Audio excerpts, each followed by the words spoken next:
안녕하세요. DJ 선아입니다. 오늘의 사연 시작해 보겠습니다. 사람들은 말 못할 일을 당하면 정말 입에서 말이 안 나온다 하던데 제가 그 일을 몸소 겪게 되리라 생각도 못했습니다. 안녕하세요. 인사 대신 제가 청자님들께 알려드릴 제 사연을 겪은 소감에 대해 먼저 간단히 말해 보았는데요.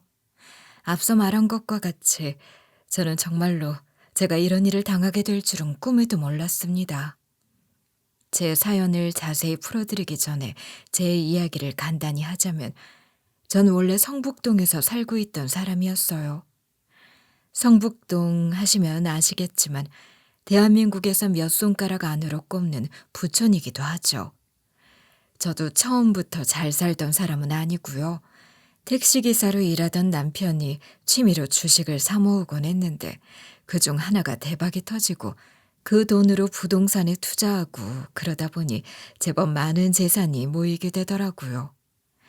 하지만 이렇게 열심히 벌었지만 남편은 이 많은 재산을 다 써보지도 못하고 세상을 떠났습니다. 남편은 떠나기 전에 저와 가족들 걱정에 한시도 마음을 놓은 적이 없는 사람이었어요. 그 아픈 몸을 하고도 혹시나 있을 가족의 불행을 최대한 막아보겠다며 열심히 힘쓴 사람이었죠. 그래서 저에게 남은 가족들을 잘 부탁한다며 본인 앞으로 되어 있던 재산은 모두 제 앞으로 돌려주었습니다. 남편은 병으로 세상을 떠났는데 제가 들려드릴 사연에 대한 일을 겪었던 해가 떠난 지 3년이 되던 해였죠. 당시 전 이런 남편 잃은 슬픔에 아들에게 걱정을 많이 끼쳤는데요. 3년 정도 되니 그래도 남편을 잃었다는 슬픔이 좀 무뎌지는 것 같더라고요. 그래도 남편은 다행히 노총각으로 지내려나 걱정했던 아들의 결혼식까지 보고 갔기에 아마 마음에 응어리는 없었을 거라 생각합니다. 저한테도 재산을 주면서 가족들을 잘 부탁한다는 마지막 말을 남기고 갔으니 한은 없을 거예요. 아무튼 제가 이렇게 재산이 좀 많다 이야기를 하면 괜히 이런 데서 자랑하려는 건가 싶은 분들도 있을 텐데요. 사실 그렇지도 않아요. 저희도 하늘로 떠난 남편이 운이 좋아 이렇게 재산이 늘어나게 된 거지 딱히 으스대겠다 이런 생각이 전혀 없거든요. 그래서 실제로 저는 꽤 크기가 넓은 집을 혼자서 청소하는 걸 즐겼어요. 원래도 청소를 참 좋아하는 사람이었고 말이죠. 왜냐하면 청소라는 일이 세상 복잡한 잡생각을 없어지게 만들거든요. 그러면 왜 이렇게 생각을 비우기 위해 청소를 즐기면서 살았느냐? 아무래도 남편이 남기고 간 재산이 많다 보니 조금 걱정되는 부분들이 많았습니다. 특히나 요즘 뉴스 보시면 아시겠지만 자식들이 재산 가지고 싸우다 큰일이 났다는 이야기가 참 많잖아요. 저희 집 애들도 그러지는 않을까 고민이 많았죠. 사실 제가 이런 고민을 하는 이유가 있습니다. 자식들 잘 키워놓았으면 이런 걱정도 없겠지만 저희 둘째 딸이 어렸을 때부터 그림을 그린다며 미국 유학을 갔는데 거기서 꼭 그림 공부만 하고 지내진 않았거든요. 물론 지금은 어엿하게 미국에서 자리를 잡고 잘 살고 있긴 하지만 제 입으로 이런 말하기 좀 그런데 제 딸이 원래는 문제가 좀 많은 아이였어요. 미술하는 사람들은 특이한 성격이 많다더니 딱 그 기질이 눈에 띄게 보이는 아이였죠. 솔직하게 한 단어로 축약하면 또라이라 할 수도 있겠네요. 엄마, 아빠는 그냥 내가 그림 공부하는 것만 하게 해주면 된다니까. 무조건 나 미국 보내달라고. 어렸을 때부터 딸은 본인이 하고 싶은 것은 모두 다 해야 성미가 풀리는 아이였고 그런 딸을 남편은 그래도 좋다며 뭐든 다 해주려고 해서 더욱 딸의 상태가 엇나갔던 건지도 모르겠어요. 그리고 제가 이런 걱정에 시간을 보낼 새도 없이 딸은 학교에서도 말썽을 부리고 다녔죠. 그런 아이라서 오히려 한국에서는 맞지 않을지도 모른다. 딸의 말처럼 미국에 보내서 공부를 시키는 것도 좋을 것 같다는 생각을 해서 딸을 유학을 보내게 된 거였는데 딸은 그런 제 예상이 틀렸다는 듯이 역시나 외국을 나가서도 이리저리 일을 키우고 다녔어요. 걱정은 더욱 배가 되곤 했죠. 그도 그럴 게 한국인의 신분으로 미국에서는 하지 말아야 할 불법적인 일을 워낙 많이 해서 오죽했으면 미국 현지에서도 벌금을 내고 그랬어요. 그것 때문에 한때는 고인이 된 남편이랑 이 대책 없는 딸을 어떻게 해야 하나 정말 고민을 많이 했죠. 안 그래도 미국에서는 외국인이라 약간 차별을 받는 것 같은데 거기다 이런 불법적인 일을 하고 밉상인 짓을 하니 외국인인 저희 딸을 좋게 볼 리가 없잖아요. 아무리 딸이라지만 이걸 어떻게 보고만 있어요. 이번에 아주 생활비 끊어서 혼쭐을 내줍시다. 우리가 매번 봐주고 괜찮다 하니까 지금 애가 그렇게 행동하는 거라고요. 아니 이 사람 큰일 날 소리. 딸이 먼 타양에 있으면 한 푼이라도 더 보태줘야지. 그리고 애가 얼마나 외로웠으면 그 먼 땅에서 그러겠어. 우리가 부모인데 자식을 믿어줘야지. 아무리 그래도 여보, 이게 벌써 몇 번째인지 당신도 잘 알잖아요. 애가 이렇게 매번 사고를 치고 다니는데 이게 정상이에요? 이대로 두면 정말로 큰일 생긴다고요. 무슨 일이라도 생기고 난 뒤에는 오히려 더 늦어버린다고요. 그래도 난 생활비 끄는 건 반대야. 혹시라도 우리가 그렇게 했다가 애가 더 엇나가면. 미국이 바로 옆 동네도 아니고 쫓아가도 하루는 꼬박 걸리는 거리인데 당신 말처럼 무슨 일 생기고 나면 늦어버린다고.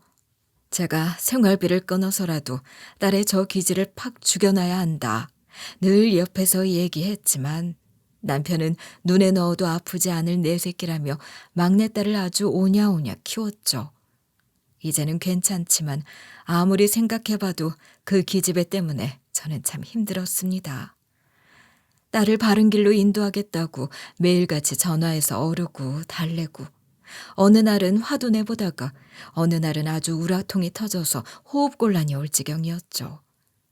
그러다 딸이 어떻게 하는지 직접 본다고 홧김에 미국 날아가 봤다가 집 상태를 보고는 또 기절하는 줄 알았습니다. 정말이지 머리카락 다 바리깡으로 밀어버리고 멱살 잡고서는 당장 한국으로 끌고 들어가고 싶었다니까요. 공부도 안 하고 그림도 안 그리는 것 같고 음주 가무만 하며 지내는 것 같아 보였어요. 그런 딸을 붙잡고 왜 이러고 사냐고 울부짖고 남편은 본인도 당황했으면서 딸을 쥐어뜯는 저부터 말리더군요. 너 이러려고 미국 보내달란 거야? 너 정말 어디까지 부모 속을 썩이고 싶어서 그래? 정말로 엄마랑 아빠 네 지원 다 끊어버려야 정신 차리겠어? 엄마는 아무것도 모르면서 내가 여기서 얼마나 힘들게 지내고 있었는지 알기나 해? 매일 성적은 어떻냐? 그림 공부는 어떻게 되냐? 내가 하는 것만 확인하고 정작 나에 대해선 궁금한 적도 없었잖아. 당연히 네가 여기에 그림 공부하고 싶어서 오고 싶다며. 너도 네가 한 말에 책임은 져야지. 그리고 학생이 공부하는 게 당연하지 그럼 뭘 하는데. 몰라. 짜증나. 그런 말 할 거면 왜 왔는데? 계속 잔소리하고 싶으면 그냥 한국 들어가든가. 부모라고 무조건 나한테 뭐라고 할 수 있는 것도 아니잖아. 내 인생 내가 알아서 살 테니까 다시 가버리라고. 그런데 거기서 딸이 그러대요. 왜 왔냐고. 짜증나니까 이럴 거면 한국으로 다시 가라고. 저는 그 이야기를 듣고 그만 혼자라고 말았습니다. 아마 순간적으로 딸의 이야기에 혈압이 올랐던 모양이었어요. 눈을 떠보니 병원이더군요. 그래도 자식이라고 딸은 제 옆에서 울고 있더라고요. 그러면서 저한테 잘못했다고 제가 딸 주려고 바리바리 싸운 것들을 봤대요. 미국 땅 밟기 전에 딸이 특히 좋아하는 김치들, 딸이 백숙 좋아해서 해주려고 집에서 준비해온 백숙 재료들, 장조림 등등. 나 혼내주겠다고 오면서 그런 걸 싸운 거야 하면서 울더라고요. 엄마 마음이란 게 다 그런 거 아니겠어요? 당장 이 기집애 가만 안 둔다 하면서 미국까지 쫓아왔지만 그래도 딸 본다 하니까 신나서 바리바리 싸지더라고요. 그럼 부모가 돼서 딸이 먹고 싶다는 거 하나 못 해주겠어? 미국에서는 너 좋아하는 백숙이랑 장조림은 자주 먹지도 못했을 거 아니야. 나한테 맨날 잔소리했으면서 그러면서도 엄마 나한테 그런 걸 해주고 싶었어? 미워도 딸인데 그럼 어떡하니? 네가 아무리 나쁜 소리를 해도 네 아빠 말처럼 넌 우리 딸인데 당연히 좋아하는 거 뭐든 해주고 싶은 게 부모야. 그제야 딸과 제대로 된 이야기를 할 수 있었어요. 제 이야기에 딸도 생각이 많은지 한참을 훌쩍이다가 이내 자기 속마음을 말해주더라고요. 막상 미국에 와서 보니 자신보다 실력이 좋은 사람들이 너무 많아서 무서웠다네요. 그래서 정신 차려보니 그렇게 그림에서 멀어져서 놀고만 있었다고. 솔직히 난 내가 잘난 사람인 줄 알았어. 그런데 여기 와서 보니까 정말 우물안 개구리였더라고. 나보다 잘하는 애들은 여기저기 널렸고 내가 잘할 수 있을까 압박감이 느껴졌어. 참, 그러면 그냥 그렇다고 솔직하게 말해줬으면 좋았잖니. 왜 이 사달이 날 동안에도 입을 꾹 다물고만 있었어. 엄마가 했던 말처럼 내가 여기 오고 싶다고 했는데 괜히 힘들다, 나보다 잘하는 애들 많다는 핑계 대면 괜히 내가 못난 사람처럼 보일까 무서웠어. 엄마 아빠가 그런 말하는 날 안 좋게 볼까 봐. 딸은 주변을 돌아보니 너무 잘난 사람이 많고 그들을 이겨보겠다고 열심히 해봤지만 성과가 전혀 나질 않아 우울해하고 있었다 하더군요. 하지만 이제부터라도 정신 차리고 다시 열심히 해보겠다고. 더 이상은 저와 남편을 실망시키고 싶지 않다고. 그래서 저는 딸과 화해하고 돌아왔습니다. 남편은 딸과 작별 인사를 하며 주책맞게 그런 말을 했었죠. 나중에 네가 다니는 학교 모습이나 그려가지고 오라고. 숙제라며 말이에요. 그리고 딸은 그 약속을 지켰습니다. 남편의 장례식 날 숙제라며 그림 하나를 들고 왔거든요. 그 그림을 보곤 딸과 부둥켜 안고 얼마나 펑펑 울었는지 몰라요.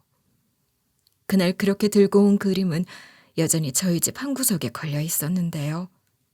집에서 가끔씩 그 그림을 들여다보자면 남편에 대한 그리움이 몰려와서 힘들 때가 있습니다. 그 때문인지 저도 모르게 우울한 기분이 들어 그 자리에서 몇 시간이고 울곤 했어요. 제가 그런 모습을 보이자 아들 며느리가 그런 저를 아주 극진하게 보살펴줬습니다. 어느 하루는 제가 좋아하는 유명한 트로트 가수가 연말 콘서트를 연다고 해서 그 티켓을 구해다 준 적도 있고요. 제가 요즘 너무 힘이 없어 보인다며 동남아로 위로 여행을 가자고 말해주기도 했죠. 그렇게 아들 부부는 혼자 남은 제가 우울해하지 않도록 참 많이도 애써줬습니다. 정말 고마웠죠. 아마 이 둘이 없었으면 당시 우울감은 극복하기 어려웠을 거예요. 딸은 뭘 하고 있었냐고요? 아무래도 미국에서 적응하며 직장을 구해서 다니던 아이라 장례식이 끝난 다음 한국에 있진 못했어요. 가끔이나마 미국에서 한국으로 올 때도 있었지만 얼마 전에 미국에서 우연히 만난 인연과 결혼식을 올린 다음에는 그마저도 여의치 않아 보였죠. 아무튼 그렇게 서로를 잘 의지하며 잘 지낸다 생각했던 순간 저는 며느리로부터 뜻밖의 부탁을 듣게 되었어요. 그날따라 뭔가 이야기를 입 밖으로 꺼내고 싶어 하는데 말도 못 꺼내고 끙끙 앓고 있기에 무슨 일이냐 물었죠. 그런데 며느리 입에서 나온 이야기는 순간 제가 잘못 들었나 싶은 이야기였어요. 바로 사업 자금을 대달라고 하는 이야기였거든요. 너무 뜬금없는 이야기에 저도 모르게 좋은 소리는 하지 못했죠. 너희들 회사 잘 다니고 있지 않았어? 갑자기 무슨 사업을 하겠다고 자금을 대달라는 거니? 아들과 며느리는 사실 같은 회사를 다니고 있었거든요. 하는 일도 비슷해서 그런지 죽에 잘 맞는 사람이라며 아들이 며느리를 집에 데려왔었죠. 두 사람 모두 무슨 프로그램 같은 걸 개발하는 일을 했었는데 사업하고는 아예 거리도 먼 그런 사람들이 갑자기 사업을 하겠다 하니 뜬금없었던 거죠. 제가 이런 반응이니 며느리가 제 말을 듣곤 이러는 거예요. 일 그만두고 저희끼리 사업이나 하려고요. 남의 밑에서 똑같은 것만 하고 있으니 회사 생활이 너무 힘들어지는 거 있죠? 그이도 동의했고요. 회사 일이라는 게 다 그런 거잖니. 그런데 갑자기 이렇게 사업을 하겠다고? 저희 잘할 수 있어요. 세상 자영업자들도 처음부터 대기업 회장님들처럼 경영의 경자도 모르고 시작한 사람들이 태반인 거려 뭘. 그리고 이제 저희도 남의 밑에서 월급쟁이 하는 거 지겹단 말이에요. 사실 제 말처럼 회사를 다니고 남의 돈을 번다는 일이 다 힘들고 그런 거잖아요. 둘 다 이제 겨우 10년 정도 일한 애들이에요. 그런 애들이 갑자기 회사를 그만두고 사업을 한다? 조금 믿음이 가질 않았죠. 그래서 무슨 사업인지 드러나 보자 싶어 며느리에게 설명을 해달라 했습니다. 그런데 대답이 나온 곳은 다른 곳이었죠. 며느리에게 결론은 다 말하게 해놓고 옆에서 멀뚱히 지켜만 보던 제 아들 녀석이었습니다. 사업 얘기 해달라 한다고 평생 집에만 있던 엄마가 뭘 알긴 알아? 우리 하는 일도 엄만 자세히 모르잖아. 그런데 사업 이야기하면 알아듣기나 해? 어차피 엄마 돈도 전부 아빠가 준 돈이잖아. 저를 은근히 무시하는 아들. 속이 상했습니다. 아무리 그래도 저한테 돈 빌리러 온 애들이 이런 태도는 좀 그렇잖아요. 그런 마음에 제가 따끔하게 한 소리를 할까 마음을 먹던 찰나. 그런 아들을 거들고 싶었는지 며느리도 옆에서 이런 말을 하더라고요. 어머님, 저희가 어머님 돈 가지고 허튼 짓이라도 할까 봐요? 저희 이래봬도 회사에서는 잘 나가는 개발부서 직원들이라고요. 개발하는 일이 보통 머리로 안 되는 거 잘 아시죠? 며느리의 말까지 들으니 이대로 가만히 있으면 안 되겠다 싶었습니다. 솔직히 말을 빙 둘러서 이야기를 한 것 같지만 이건 명백히 저를 얕보는 말투였죠. 그래서 저도 이대로 있으면 안 되겠다 싶어서 한마디 톡 쏴줬죠. 너희들 하는 말 잘 알아들었다. 그래도 늙은이라고 무시하지 마라. 나이 들어도 매일매일 신문 사설도 읽고 뉴스도 잘 챙겨본다. 세상 돌아가는 것쯤은 너희들만큼 알아. 그러니 무슨 사업인지 설명해라. 안 그러면 투자금 이야기는 없던 걸로 하고. 제가 이렇게까지 강하게 나오니 아들도 말 안 하고는 안 되겠다 싶었는지 대충 저한테 사업에 대한 이야기를 해주더군요. 아들 내외가 얘기한 사업 아이템은 이랬습니다. 요즘 인터넷이 발달해서 인터넷 쇼핑 쪽에 크게 발전을 했으니 본인들도 이 사업이라는 것에 뛰어들려고 한다고. 그러면서 대충 아이와 반려동물, 캠핑과 같은 사람들의 취미 쪽의 물품 중에 괜찮은 아이디어를 가진 제품들을 수입해와 자신들이 남겨먹기를 하겠다. 뭐 그런 이야기였죠. 너희들 무역이나 이런 쪽 관련된 세금 뭐 이런 것들은 다 공부하고 하겠다 하는 거야? 그리고 물건을 무작정 수입해와서 어떻게 팔려고. 인터넷에 올리기만 한다고 다 팔리는 것도 아니잖아. 엄만 그래서 우리 도와주기 싫다 이 말하고 싶은 거야? 요즘 이런 일로 돈 잘 버는 사람들 제법 많다고. 솔직히 말해서 그런 사업이라면 난 반대다. 일단 너무 흔한 아이템이고 너희들이 아무리 잘한다 해도 요즘 경쟁이 얼마나 심한데 어떤 차별점으로 승부하려고. 그런 확실한 이야기가 아니면 투자금 이야기는 일단 나중으로 미루자. 그냥 다니던 회사나 잘 다녀. 아들은 계속해서 자신들은 사업을 잘할 수 있다 말을 했지만 아들이 말하는 일도 하던 사람이나 아이템도 잘 찾고 거래처도 좋은 가격에 계약할 수 있고 그런 거지. 늘상 책상 앞에서나 앉아있던 애들이 어떻게 이런 일을 잘 처리할 수 있겠어요. 거기에 제가 투자금을 주지 않겠다는 뉘앙스로 말을 하니 앞선 말에 더해서 프로그램이랑 사이트도 우리가 직접 만들어서 판매할 거야 하고 말을 하는데 솔직히 그런 아들의 말에 도저히 믿음이 가지 않더군요. 딱 봐도 돈을 벌기는커녕 본전만 해도 다행일 것 같은 사업에 내가 투자를 하지 않겠다 하니 급하게 머리에서 꺼낸 듯한 이야기. 그래서 저는 안 된다고 다니던 회사나 잘 다니고 다른 기회 있으면 그때 또 이야기하자 못을 제대로 박았죠. 그러니 제 말이 끝나자 애들의 입은 대빨 나와 있었습니다. 그래도 하는 수 없다 생각했죠. 아무리 생각해도 아닌 것은 아닌 것이었으니 말이에요. 그 뒤로도 아들은 지치지도 않는지 저를 자주 찾아와서 사업 이야기를 하곤 했습니다. 그래도 끝까지 제가 안 된다 말을 하니까 이제 선을 넘는 이야기까지 하려고 하더라고요. 미니 걔는 어릴 때부터 유학 가고 싶다 해서 유학도 보내주고 얼마 전까지도 생활비 보태주고 했었잖아. 근데 왜 난 안 된다는 건데? 걔가 받았던 돈이랑 내가 받는다는 돈이 무슨 차이가 있어서? 너 왜 가만히 있는 네 동생 이야기를 끄집어내고 그래? 그리고 그게 이거랑 같니? 걔는 공부하겠다 해서 보내준 거고 넌 지금 되지도 않을 것 같은 사업 이야기를 하니 내가 이러는 거잖아. 왜? 나도 알 거 다 알아. 민이 미국에서 어떤 사고 저지르고 다녔는지. 아버지 살아계실 때도 매번 민이만 오냐오냐. 내가 엄마 친자식이 맞긴 해? 솔직하게 엄마나 아버지 하는 행동만 봐서는 꼭 내가 밖에서 낳은 자식 같았다고. 이 말을 들으니 충격이더라고요. 저도 모르게 아들에게 손이 먼저 나갔습니다. 아들에게는 실망이라는 말과 함께 이제는 찾아오지 말라고 홧김에 이야기를 해버렸죠. 화난 아들은 그대로 집을 나섰고 그 뒤로는 연락이 뜸했습니다. 아마도 자식들하고 이야기를 하다 저처럼 선 넘는 말에 모르게 손이 나간 적이 있으신 분들도 있을 거예요. 저도 제가 잘했다는 건 아니지만 아들의 말에 너무 속상했죠.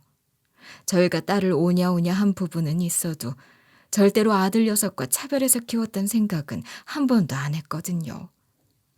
아무튼 그 뒤로 아들도 연락이 없고 며느리도 덩달아 연락이 뜸했는데요. 그래도 자식이라고 아들을 그날 그렇게 때리고 나니 마음이 찝찝해서 제가 먼저 아들에게 연락을 남겼습니다. 조금 뒤에 있을 제 여행 계획을 말이죠. 그리고 여행 가기 전에 얼굴 보고 이전의 일은 어떻게 화를 풀어내보자 하고 말이에요. 그러나 제 말에 아들은 답장도 없었어요. 그래서 이게 단단히 화가 났구나 싶어서 그냥 속으로 한숨만 크게 내쉬고 있었죠. 그런데 말입니다. 제 말에도 대답 않던 둘은 기어코 일을 저지르고 말았어요. 제가 친구들이랑 황혼 여행을 가겠다고 잠시 유럽을 다녀온 사이 이 두 연놈이 제 집을 뒤진 겁니다. 처음에는 저도 설마 했어요. 그래도 들키지 않을 거라고 뒤진 흔적 치운다고 하긴 했는데 여행에서 온 짐을 풀고 방 정리를 하다 알게 된 겁니다. 대충 서랍이랑 옷장 문만 닫아놓고 안에는 물건들이 아주 엉망으로 널브러져 있더군요. 처음에는 물건들이 왜 이렇게 엉망이지 싶은 마음에 도둑을 의심했는데 아무리 봐도 도둑이 물건을 뒤진 것 같진 않더라고요. 그래서 설마 하는 마음에 제가 늘 통장이랑 인감 등을 놔두는 화장대 아래 서랍을 열어봤더니 아무것도 없는 겁니다. 항상 사고치던 제 딸도 함부로 다른 사람 물건에 손을 안 대던 앤데 믿었던 아들 내외가 이러니 배신감에 아주 치가 떨렸죠. 그래도 마지막까지 아들을 믿어야 한다는 마음에 당장 은행으로 달려가서 일단 확인부터 해보자 싶었어요. 그런데 통장을 확인해 보니 통장 안에 있던 돈들을 아주 몽땅 다 인출을 해갔더라고요. 저는 아찔한 마음을 부여잡고 당장 애들한테 전화를 했죠. 그런데 둘 다 전화를 안 받더라고요. 심지어 며느리의 핸드폰은 없는 번호라고까지 안내음이 나오는데 얼굴이 창백하게 질렸습니다. 순간 복잡한 마음과 함께 이 두 연놈들을 신고해야 하나 말아야 하나 고민을 했어요. 다른 사람들한테 도움을 청하기에도 집안일이라 말하기도 난 부끄러웠고요. 딸한테 알리자니 일부러 지원받던 것도 끊고 스스로 고생도 해보겠다며 노력하다 이제 막 자리 잡은 작은 애한테 뭘 어떻게 도와달라 알리겠어요. 괜히 짐만 될 뿐이지 않나 싶었죠. 그래서 결정했어요. 일단 그래도 내 자식이니까 대화를 먼저 해보고 결정을 내리자고. 그리고 기다림의 연속이었어요. 첫 달은 사업한다 들고 간 돈이니 아직 상황이 복잡해서 연락이 없는 거라 제 마음을 달랬습니다. 그리고 두 달이 되던 날은 제 우울감이 극에 달했죠. 어떻게 믿었던 가족이라는 놈들이 제 어미한테 이런 짓을 저지를 수 있는지 말이에요. 그리고 두 달 반 정도 흘렀을 무렵 제 마음은 완전히 깨져버렸습니다. 저희 집을 본다며 찾아온 사람 때문에 말이죠. 누구신데 저희 집을 보겠다 말겠다 하시는 거예요? 제가 집을 내놓지도 않았는데 무슨 이상한 말씀을 하시는 거냐고요. 뭐라고요? 아줌마, 당황한 건 저희라고요. 이 집 주택담보대출 연체돼서 경매로 붙여진 거 모르셨어요? 하늘이 무너지는 것 같았죠. 글쎄, 저희 집에 주택담보대출이 걸렸는데 3개월이나 연체돼서 경매로 넘어갔다는 게 아니겠어요? 집을 보러 왔다는 사람은 제가 이렇게 충격을 받고 있자 사정이 복잡한 모양인데 그래도 경매 낙찰은 받았으니 얼른 집은 비워주세요 하더군요. 순간 정말 하늘이 뒤집힌 것만 같았습니다. 아들 내외는 저한테 잘하는 척하면서 그렇게 제 뒤통수를 세게 후려친 거예요. 덕분에 저는 꼼짝없이 집에서 맨몸으로 쫓겨나게 생겼죠. 그 집을 낙찰받았다는 사람이 얼른 집을 비워달라는데 아들이랑 며느리가 돈을 몽땅 들고 날랐기에 한 푼도 없던 저는 그나마 남아있던 폐물들을 전당포에 팔아서 어떻게든 비상금을 만들었습니다. 이때는 정말 어떻게 살아야 하나 싶었어요. 하지만 먼저 하늘에 있는 남편 보기 부끄러워 생각을 정리할 시간을 벌자 싶었죠. 그래서 늘 마음 비우기로 사용하던 청소 관련된 일을 찾아보기 시작했어요. 그렇게 찾은 곳이 여관이었죠. 조건으로 상주가 있었기에 선택은 어렵지 않았어요. 제가 여관에서 상주하면서 청소 일을 하던 중 저는 우연히 절 알아보는 사람을 만났습니다. 그건 바로 여관 달방 손님이었어요. 사실 마주치고 저를 알아보는데 좀 부끄러웠어요. 왜냐하면 그 사람은 제가 성북동에서 살 때 가끔씩 저희 집에 청소를 해주던 사람이었거든요. 어머나, 성북동 사모님 아니세요? 왜 여기서 이러고 계세요? 집은 어떡하시고요? 제가 청소를 좋아해서 집 청소를 하곤 했다지만 남편은 일은 직후에는 아무것도 하기 싫어 무기력하게 살았습니다. 그러다 어느 날 정신을 차려 집을 둘러보니 집이 정말 말이 아닌 거예요. 그땐 아들 녀석도 신혼이라 바쁜지 집에 잘 들르지도 않을 때였고요. 아무튼 그래서 하는 수 없이 사람을 불러서 같이 청소했었는데 그게 바로 저한테 인사를 건넨 달방 손님이었죠. 도란도란 얘기하면서 같이 청소를 했었는데 조용하던 집에 조잘조잘 이야기할 사람이 생기니 기분이 좀 나아지더라고요. 그래서 한동안은 종종 불러서 같이 청소하고 그랬죠. 특히나 이 청소부 아줌마는 제가 조금이라도 우울한 기색이 보이면 한층 더 밝은 태도로 절 기운이 나게 해줬어요. 본인도 힘든 인생이었을 텐데 말이에요. 그도 그럴 게 이 사람도 인생이 순탄치만은 않았거든요. 제가 고아에다 가방끈이 짧아서 할 수 있는 일이 아무것도 없더라고요. 게다가 이런 상황이니 저 좋다고 오는 사람도 없고. 그래서 지금까지 혼자로 지내고 있었지 뭐예요.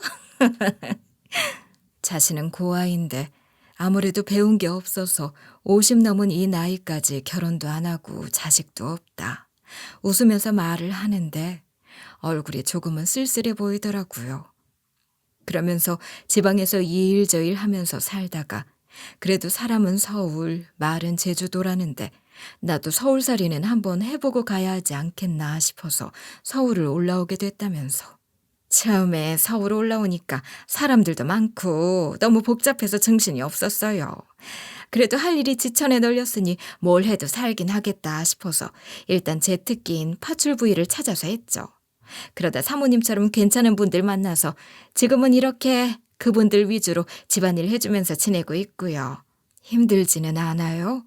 처음에 여기 왔을 때도 많이 어지러워서 놀랐을 텐데 처음엔 솔직히 잘 사는 분이 무슨 문제가 있어서 이렇게 사나 싶긴 했는데 사모님이랑 이야기를 나누니까 뭔지 알겠더라고요. 어머나, 제가 이런 얘기하는 게 기분 나쁘진 않으시죠?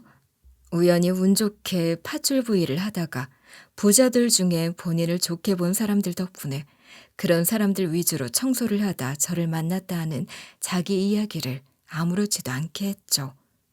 게다가 사람을 얼마나 좋아하는지 처음 보는 저를 앞에 두고도 이런저런 이야기들을 잘 해주곤 했죠. 그런 사람이 이렇게 된 제 처지를 보면서 알아봤으니 얼굴을 제대로 들기 힘들더라고요. 저야 집 구하기 귀찮아서 예전에 며칠 지냈던 연도 있겠다. 그냥 여기서 달방살이 하는 중이지만 사모님은 왜 여기서 이런 일을 하고 계세요? 저기 성북동 집은 어쩌시고요? 그게 말이에요. 제가 제 자식한테 뒤통수를 맞아서 말입니다. 그 말을 듣자 순간 눈물이 흐르면서 저도 모르게 입이 움직이더라고요. 제 아들 녀석이 저지른 짓, 그 짓 때문에 제가 처한 상황, 그 모든 이야기를 듣더니 달방 손님이었던 청소 아줌마는 자기 이야기처럼 공감하고 슬퍼해 줬습니다. 어째 그런 일을 다 겪으시냐 하며 저한테는 왜 신고 안 하시냐고 그러는데 저는 아직도 미련하게 이런 말을 내뱉었네요. 제 자식이니까 끝까지 일단 연락이라도 기다려보고 싶어서요.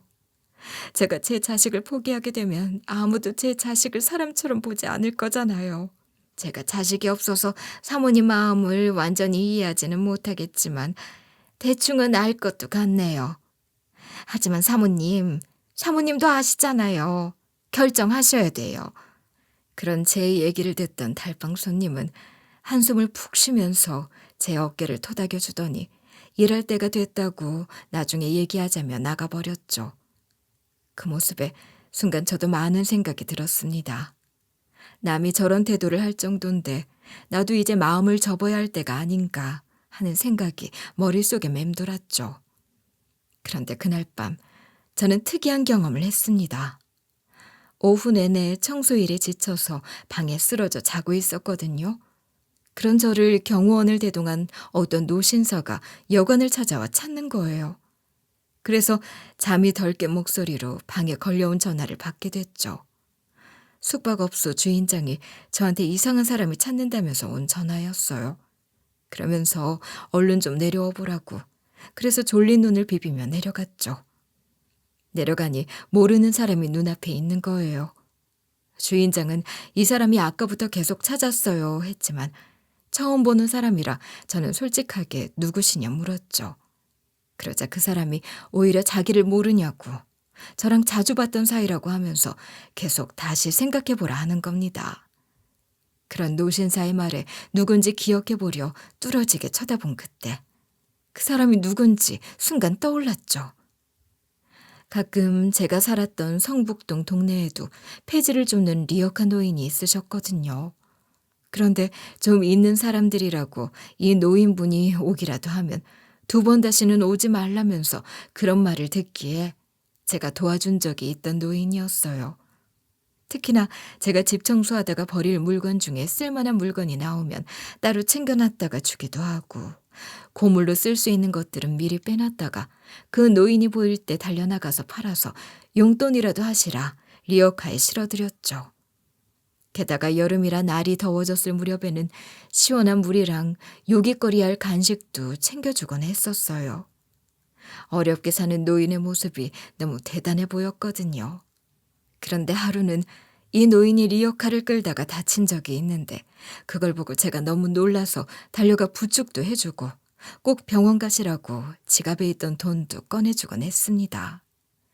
제가 한사코 병원까지 같이 가주겠다 했는데도 거절을 하셨거든요. 그런데 제 앞에 정장을 쫙 빼입은 사람이 그 사람이라니 순간 제 2눈을 믿기 어려웠죠. 제가 믿기 어렵단 눈을 하고 있으니 노신사가 제게 껄껄 웃으면서 본인 이야기를 해주는 겁니다. 여기 달방 사는 청소부 아주머니한테 이야기 들었습니다.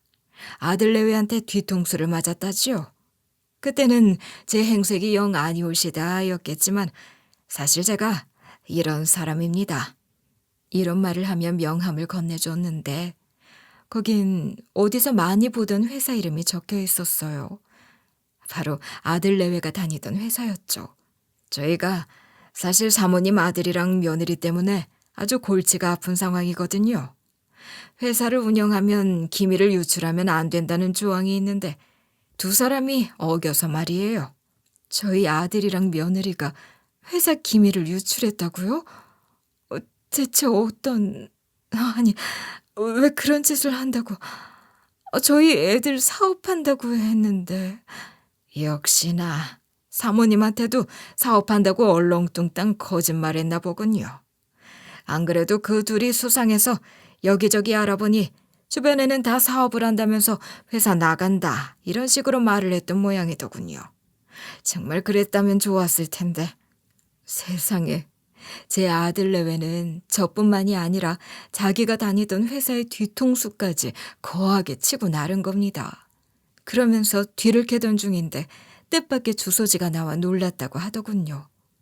바로 제가 살던 성북동 집 주소였죠. 그러다 또 우연히 노신사 집을 청소하러 간 달방 손님이 하는 이야기가 마치 제 이야기 같아서 직접 눈으로 확인해야겠다 싶어서 이렇게 찾아온 거래요. 저는 그래도 예전과 너무 다르지 않느냐 하니까 노신사는 껄껄 웃으면서 본인은 뒷방 늙은이가 맞다면서 애들한테 회사 맡기고 집에서 놀기만 하니 심심해서 리어카 끌고 폐지 주우러 다녔던 거라고. 옛날에 어떤 신문기사에 이런 특이한 회장님들이 있다 하던데 딱 그 짝이었죠. 왜 전두산 회장이라는 사람도 그 많은 돈 놔두고 경차 타고 다닌다 하잖아요. 잘은 모르겠지만 정말로 잘 사는 사람들 중에는 이런 괴짜도 있는 법인가 보더라고요. 아무튼 회장님은 제 손을 꼭 잡더니 예전에 받았던 따뜻한 마음 이제 보답할 때가 온 것 같군요. 겸사겸사 회사 일처리도 도와주고 말입니다. 하면서 말했습니다. 그 말에 눈물이 주르륵 흘렀죠. 하지만 그렇다고 아들 내외를 잡는 일은 금세 이루어지지 않았습니다.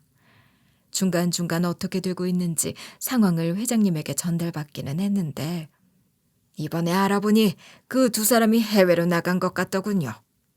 대부분 이렇게 기밀 유출한 사람들은 외국으로 도망치곤 하는데 그 도피 자금하겠다면서 주변 사람들 돈까지 가지고 갔던 모양입니다. 일이 조금 커질 수도 있겠어요. 이 두 사람이 본인들이 큰 죄를 지었다는 건 알고 있는지 해외로 나갔다는 거예요. 더군다나 사업을 하겠다는 명목으로 주변 사람들의 돈도 일부 들고 날랐다 하더군요. 이미 경찰에서 수사는 진행하고 있다고는 하는데 이미 외국으로 나간 지 제법 시간이 지난 것 같다고. 그래서 잡는 데 시간이 좀 걸릴 것 같다는데 제가 딱히 할 수 있는 말이 없더군요. 둘이 어딜 갔는지 저는 아예 감도 안 잡혔으니 말이에요. 그래서 회장님께 부탁했습니다. 회장님, 그 둘 꼭 좀 잡아주십시오. 제가 자식 잘못 키운 잘못으로 주변에 많은 피해를 준 것 같아 너무 미안하네요. 둘 잡으면 꼭 좀 제 앞에 데려다 주십시오. 이게 왜 사모님 탓이겠습니까? 사람이 욕심을 부려도 너무 부린 데까지요. 사모님 말은 잘 알겠습니다. 저희도 연락받으면 사모님한테 꼭 연기할 테니 너무 걱정 말고 기다리고 계세요. 아들 내외는 어딜 그렇게 꽁꽁 숨었는지 잡았다는 소식을 그 뒤로도 한 두세 달간은 듣지도 못했어요. 그렇게 이놈들을 못 잡으면 어쩌나 싶은 마음에 끙끙 앓던 그 순간 기다림 끝에 두 연놈이 잡혔단 연락을 받았죠. 그런데 웬걸 이 연놈들이 무섭지도 않은지 아주 여유롭게 관광지 5성급 호텔에 머물고 있었다 하더군요. 하지만 결국 덜미가 잡혀 회장님의 회사 법무팀 사람들에 의해 끌려 한국으로 다시 연행됐습니다. 회장님은 그 둘이 잡혔다고 곧 한국으로 온다는 말과 함께 제게 미안하다는 듯 이렇게 말했는데요. 사모님한테는 미안하지만 저희도 사정이 있는지라 정식으로 고발할 수밖에 없는데 괜찮으시겠습니까? 아마 그러면 한동안은 아드님 얼굴을 볼 수 없을지도 모릅니다. 당연하죠. 제 돈이랑 집까지 다 팔고 도망친 놈들입니다. 제가 자식 농사 헛되게 지은 걸 누구 탓을 하겠습니까? 지은 죄값은 달게 받아야죠. 그렇게 마음 잡으셨다면 다행인데 아마 또 사모님한테 돈을 빌리러 올지도 모릅니다. 아무래도 주변에서 들고 간 돈도 있고 이번 일로 저희가 얻은 피해가 제법 있어서 말입니다. 회장님, 방금도 말했지만 둘이 잘못한 일은 제대로 벌을 받아야 마땅합니다. 제 눈치 보지 마시고 제대로 법대로 알아서 처리해 주세요. 만약 그 둘이 저한테 온다 한들 제가 안 받아줄 겁니다. 어미 뒤통수를 그렇게 치고 갔으니 그 뒷감당은 알아서 해야죠.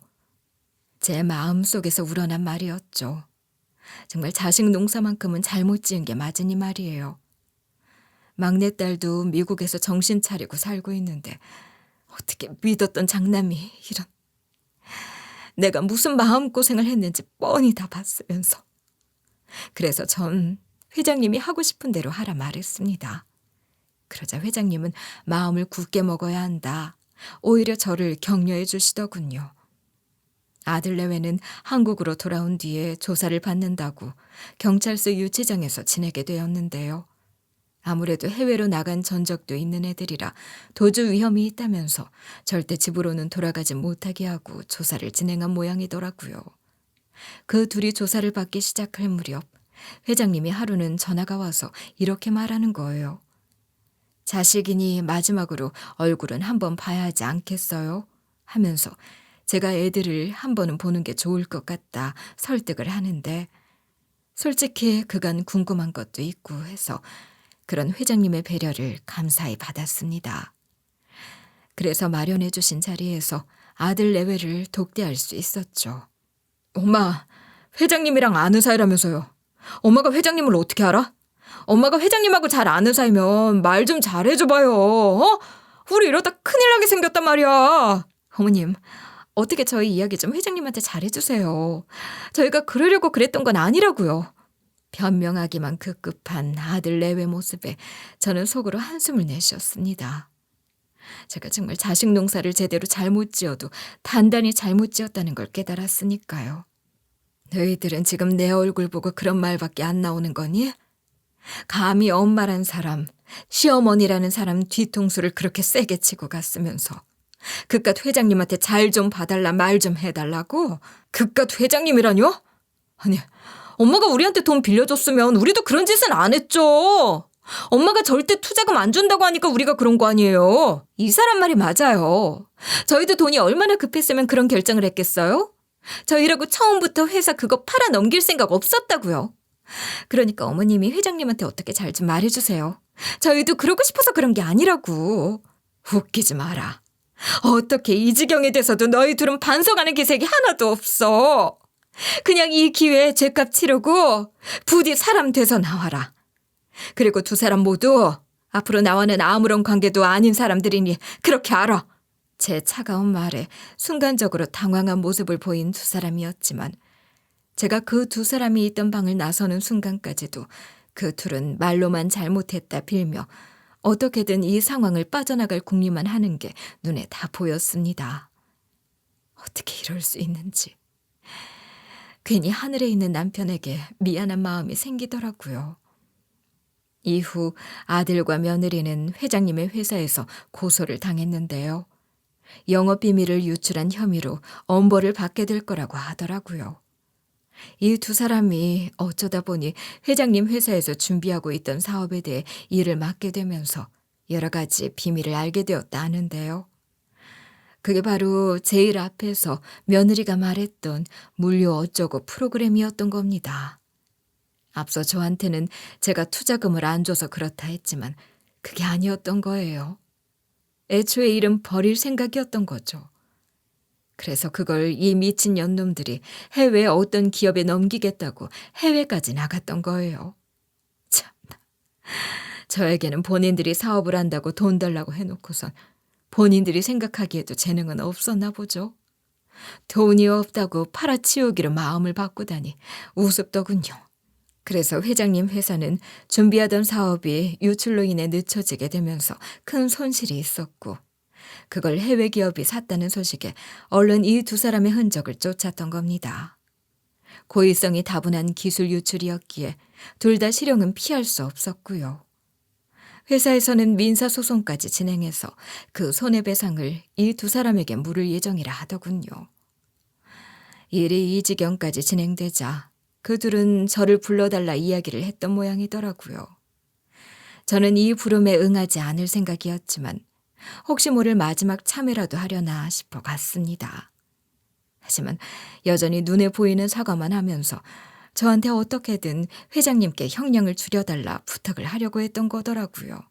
엄마, 나 엄마 자식이잖아. 어? 엄마는 자식이 이렇게 깜빵 가고 앞으로 인생 다 망치는 거 보고만 있을 거야? 하늘에 있는 아버지가 뭐라고 하시겠어.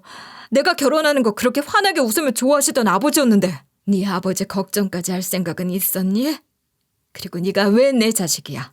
저번에 내가 한 말 못 들었어? 난 이제 너랑 영 끊고 살 생각이다. 감히 어미 돈을 훔쳐서 길바닥에 나 앉게 만들어 놓고 그깟 잘못했다는 말 한마디로 넘어갈 거라 생각했니?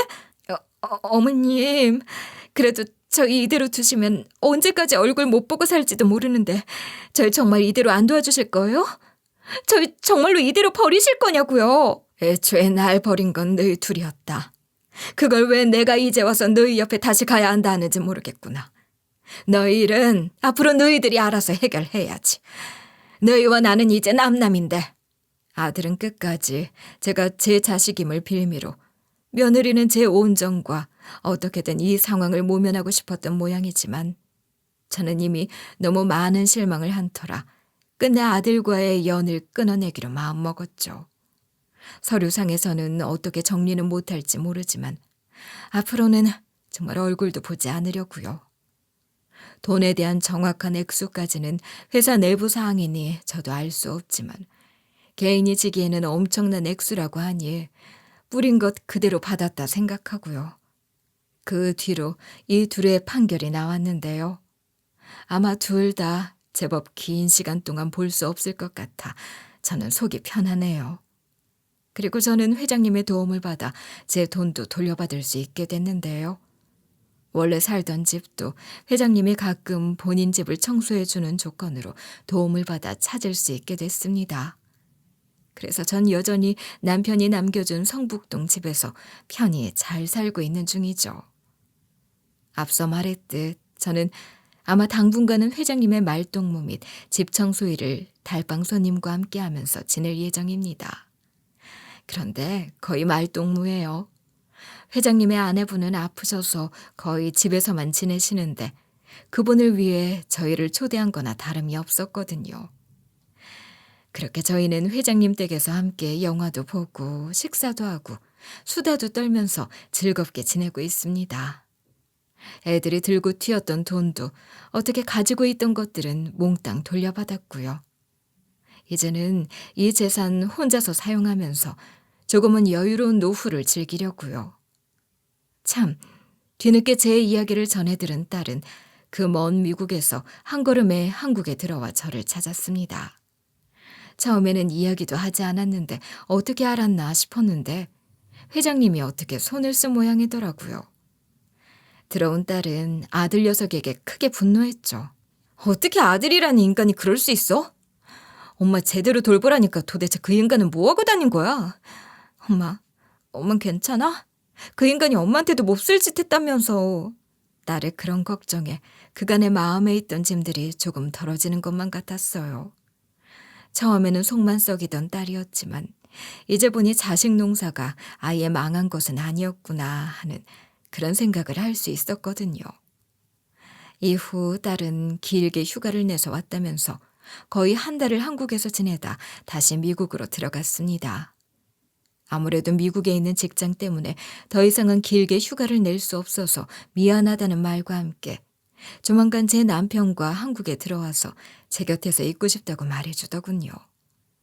분명 속을 까맣게 썩이던 딸이 이렇게 대견스러운 행동을 하니 뭔가 마음속에서 큰 감동이 밀려오는 것만 같았죠. 이 일로 인해서 믿을 구석은 가족밖에 없다 하지만 저는 이번 일로 인해 꼭 그렇지 않다는 걸 배웠습니다. 마지막에는 오히려 크게 마음을 두지 않았던 제 딸에게 위로를 받았으니 말이에요. 사람 사는 일에 정말 어떤 일이 생길지는 하나도 모르는 건가 봐요. 게다가 말입니다. 전 이번 일을 통해서 좋은 친구들을 얻었습니다. 바로 회장님 부부와 달방 손님이라는 친구였죠. 청자님들도 제가 회장님 부부와 달방 손님이라는 절친을 얻은 것처럼 주변을 잘 살펴보면 마음을 함께 나눌 수 있는 친구가 어딘가 숨어 있을지도 모르겠네요. 그래서 제가 끝으로 이야기하고 싶은 건 이겁니다. 가족도 다 좋지만 가끔은 주변을 한번 살펴보는 것도 좋다는 말이에요. 제 이야기를 끝까지 들어주셔서 너무나 감사하고 요즘 날씨가 너무 더운데 건강 유의하시면서 행복한 일만 가득하시길 바라봅니다.